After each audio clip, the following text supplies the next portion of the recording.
UP के सोनभद्र जिले से दिल दहला देने वाली खबर सामने आई है। थाना क्षेत्र के बेलदहा गांव में फूल के पौधे पर 8 वर्षीय बालक के पेशाब करने पर शुक्रवार की शाम 2 भाइयों में विवाद हो गया। बड़े भाई और उसकी पत्नी ने लाठी डंडे से बालक के पिता की पिटाई कर दी। अस्पताल में उपचार के दौरान शुक्रवार की देर रात ही विंध्याचल की मौत हो गई। पुलिस ने तहरीर के आधार पर मुकदमा दर्ज किया और आरोपी भाई राजेंद्र उर्फ अशोक और भाभी मालती देवी और उसकी बेटी पुष्पा को गिरफ्तार कर लिया।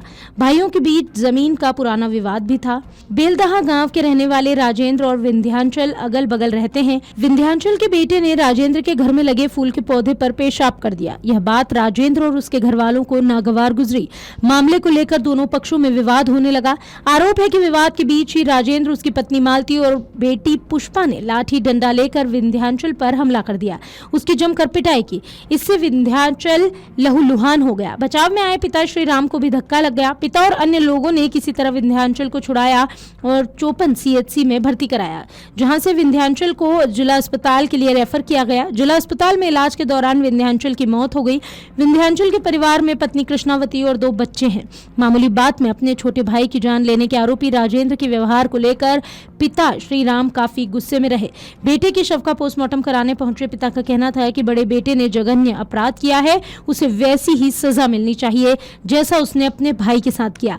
लाठी के सहारे खुद को संभालते हुए श्री राम ने कहा कि भाइयों के बीच जमीन और संपत्ति को लेकर मनमुटाव पुराना था, लेकिन ऐसी कोई बात नहीं थी जिससे किसी की हत्या कर दी जाए। सुबह विंध्याचल के पुत्र ने अनजाने में राजेंद्र के घर में लगे फूल के पौधे पर पेशाब कर दिया। तब राजेंद्र वहां नहीं था। शाम को करीब 4 बजे वो आया तो सीधे गाली गलौज करते हुए विंध्याचल के घर में घुस गया। भयोहू को भी खूब अपशब्द कहे। उसने गुस्से को भांपते हुए विंध्याचल सुनो भैया पहले सही बात जान ला कहते हुए उसके पास गया। तब तक राजेंद्र ने उस पर हमला बोल दिया। पीछे से उसकी पत्नी और बेटी आ गई। वह बेटे के बीच बचाव में आए तो राजेंद्र ने उन्हें भी धक्का देकर गिरा दिया। इसके बाद लाठी डंडे से अपने छोटे भाई की जमकर पिटाई की, जिससे उसके मुंह में खून आने लगा। किसी तरह ग्रामीणों के बीच बचाव पर उसे छोड़ा, फिर घर में नहा धोकर चला गया। विंध्याचल ने ऐसी कोई गलती नहीं की थी, मगर उसे ऐसी सजा मिली। अब पत्नी और बच्चों का गुजर बसर कैसे होगा?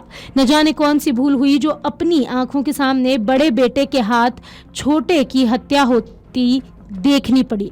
पोस्टमार्टम हाउस के बाहर खड़े लोग पिता और अन्य परिजनों को ढांढस बंधाने में लगे हुए थे। उधर घटना के संबंध में चोपन एसएचओ विश्वनाथ प्रताप सिंह ने बताया कि मामूली विवाद में घटना हुई है। आरोपियों को गिरफ्तार कर लिया गया है।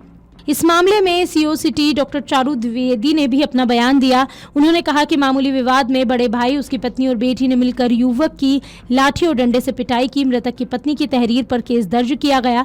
तीनों आरोपियों को गिरफ्तार कर लिया गया। शव का पोस्टमार्टम कराकर परिजनों को सौंप दिया गया। 24/5/2025 को थाना क्षेत्र चोपन के ग्राम बेलदहा की रहने वाली एक महिला द्वारा थाने को तहरीर दी गई कि कल दिनांक 23/5/2025 को महिला के पति विंध्याचल के बड़े भाई, इसकी पत्नी और इसकी पुत्री द्वारा अचानक हुए झगड़े के बाद लाठी डंडे से काफ़ी मारा गया और जिनको प्राथमिक उपचार हेतु सीएचसी चोपन में भर्ती कराया गया था, जहां से चिकित्सकों द्वारा उन्हें रोड़ी जिला चिकित्सालय में रेफर कर दिया गया और कल देर रात्रि इलाज के दौरान उनकी मृत्यु हो गई। तीनों अभियुक्तों को पुलिस द्वारा हिरासत में ले लिया गया है और सुसंगत धाराओं में अभियोग पंजीकृत कर दिया गया है और अग्रिम विधिक कार्रवाई की जा रही है। अगर आप ये वीडियो YouTube पर देख रहे हैं तो हमारे चैनल को सब्सक्राइब करें और बेल आइकन को दबाना ना भूलें। अगर आप Facebook पर ये वीडियो देख रहे हैं तो हमारे पेज को लाइक करें।